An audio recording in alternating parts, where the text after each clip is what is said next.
Hello friends, welcome to my YouTube channel. तो आज आप लोगों को मैं अपनी स्टोरी बताना चाहूँगी कि मैंने बैंकिंग की मतलब तैयारी को क्यों स्टार्ट किया, बैंकिंग एग्ज़ाम देना मतलब क्यों स्टार्ट किया एसएससी को छोड़ के। तो पूरी पूरी जर्नी मेरी क्या थी मैं आपको बताती हूँ। तो एसएससी की तैयारी मैंने सबसे पहले शुरू की थी 2022 में, लास्ट 22 में, दिसंबर में। ठीक है, दिसंबर के 2022 में, दिसंबर लास्ट में मैंने एसएससी की तैयारी शुरू की थी। तो दिसंबर से मैंने जुलाई तक एसएससी के लिए प्रिपेयर किया था। तो अप्रैल में मेरे सीएचएसएल का एग्ज़ाम था। तो मैंने अप्रैल, मई, जून, जुलाई, अगस्त, मतलब अप्रैल व दिसंबर, जनवरी, फरवरी, मार्च, अप्रैल 5 महीने की पढ़ाई पे मैंने पढ़ाई करने के बाद मैंने सीएचएसएल का एग्ज़ाम दिया, जो कि मेरा 9 मार्च को था। ठीक है, 9 मार्च 2023 को मेरा एसएससी सीएचएसएल का एग्ज़ाम था। तो वो एग्ज़ाम मैं देने गई थी, पर मैं कॉन्फिडेंट नहीं थी कि मैं कर पाऊँगी या नहीं कर पाऊँगी। तो वो एग्ज़ाम मैं देने गई। ठीक है, मेरे अटैम्प्ट कितने हुए थे? 55 अटैम्प्ट किए थे हमने। 55 मैंने अटैम्प्ट किए थे। तो अटैम्प्ट करने के बाद ही मुझे पता चल गया था कि मेरा इसमें होगा नहीं, क्योंकि सीएचएसएल की कट ऑफ वैसे भी हाई जाती है। तो जब उसका रिजल्ट आया था तो कट ऑफ 150 शायद, मुझे इतना याद नहीं है। तो ऐसी कट ऑफ गई थी और मैंने 55 अटैम्प्ट किया, तो मेरा तो कोई चांस ही नहीं हो रहा था। ठीक है, तो मैंने रिजल्ट भी चेक नहीं किया, क्योंकि मुझे पता था कि मेरा होगा नहीं। तो मैंने रिजल्ट भी चेक नहीं किया। मतलब एक इंसान होता है ना कि देखता है कि हाँ मैंने क्या किया, कितने नंबर आए। मैं चेक कर रही थी पर मेरे चेक हो ही नहीं रहा था। तो फिर मैंने छोड़ दिया, फिर मैंने चेक ही नहीं किया। उसके बाद जुलाई में एसएससी सीएचएसएल का एग्ज़ाम होना था। तो फिर मैंने मतलब दिसंबर से स्टार्ट किया था। तो जुलाई में मैंने फिर मार्च में सीएचएसएल का एग्ज़ाम दिया। उसके बाद जुलाई में 27 जुलाई, या मुझे इतना एग्जैक्ट याद नहीं है, तो जुलाई में एसएससी सीजीएल का एग्ज़ाम था। तो सीजीएल का एग्ज़ाम देने भी मैं गई थी। ठीक है, तो सीजीएल के एग्ज़ाम में मैंने 89 अटैम्प्ट किए थे।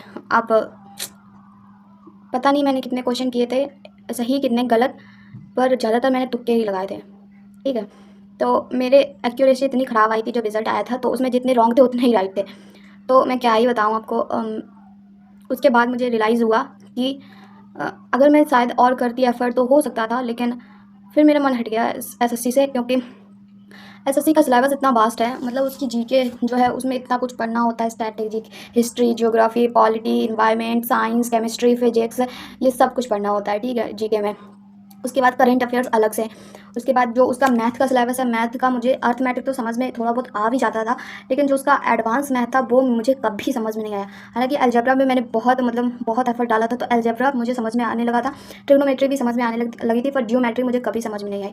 तो मुझे लगा कि इसकी मैथ मुझसे नहीं होगी, क्योंकि एडवांस मैथ मुझे समझ में ही नहीं आ रही थी। तो मुझे लगा कि सीजीएल मुझसे नहीं होगा, क्योंकि इतना कुछ पढ़ना है।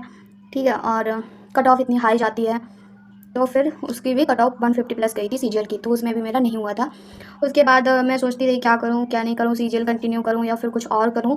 तो मैंने सीजीएल कंटिन्यू किया। जुलाई में पेपर था, मतलब लास्ट जुलाई, 27 जुलाई। फिर अगस्त, सितंबर, अक्टूबर। सितंबर मेरा ऐसे ही चला गया था बेकार। उसके बाद अक्टूबर, अगस्त मेरा ऐसे ही चला गया था। सितंबर, अक्टूबर मैंने सीजीएल ही, मतलब एसएससी के लिए मैं पढ़ती रही थोड़ा थोड़ा, क्योंकि मेरा शायद और एग्ज़ाम था कोई, आई डोंट नो, पर शायद नवंबर में मेरा AA का एग्ज़ाम था। ठीक है, तो उसमें बैंकिंग के, मतलब जो बैंकिंग का सिलेबस है वही AA में, AA एग्जीक्यूटिव ऐसा ही कुछ था। तो उसमें बैंकिंग का जो सिलेबस होता है वही आता है, बस जीके जो होती है वो एसएससी वाली आती है। तो मैंने दोनों को कंबाइन किया, बैंकिंग को भी, बैंकिंग के भी कॉन्सेप्ट पढ़े और एसएससी के भी पढ़े। तो वो AA में देने गई, तो उसमें भी नहीं हुआ। तो आप लोग सुनते रहना, AA में भी नहीं हुआ। उसके बाद मुझे लगा, उसके बाद मैंने सोचा कि मैं क्या करूँ ऐसा। उसके बाद मैंने बैंकिंग का सिलेबस देखा। ठीक है, बैंकिंग का सिलेबस देखा और मैंने एक मॉक लगा के देखा। तो मैंने सिर्फ मॉक में क्या देखा, मैंने सिंप्लीफिकेशन, अप्रोक्सीमेशन देखे। मुझे लगा ये तो बहुत सिंपल है, ये तो मैं बिना पढ़े इतने नंबर ला रही हूँ, है ना। फिर जैसे धीरे धीरे मैं बैंकिंग सेक्टर के अंदर गई, बैंकिंग के एग्ज़ाम के जैसे मैं जाती रही, वैसे मेरे नंबर डिक्रीज़ होते गए। फिर मुझे समझ में आया कि आसान कुछ भी नहीं है। अगर आप किसी एक चीज़ को टारगेट करेंगे और उस पे ही लगे रहेंगे तो आपको सक्सेस ज़रूर मिलेगी।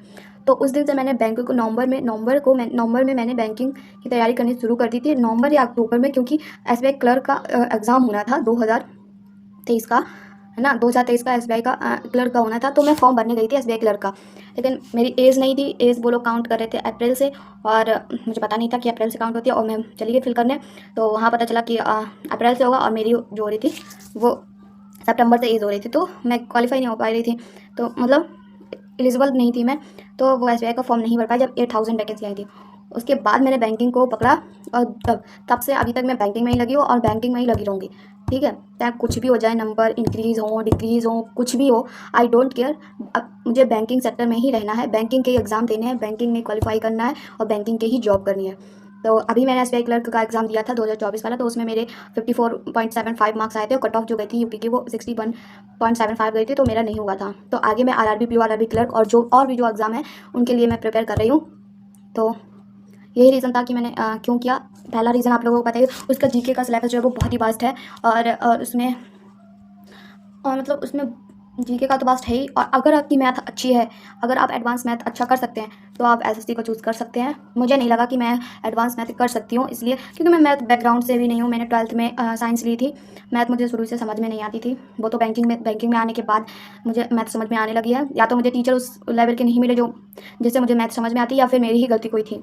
मुझे तो लगता है मेरी ही गलती होगी, मैंने ही ध्यान नहीं दिया था। तो अभी मुझे मैथ समझ में आने लगी है। तो यही रीज़न था। आपको वीडियो अच्छा लगा तो लाइक सब्सक्राइब जरूर करना और thanks for watching my video.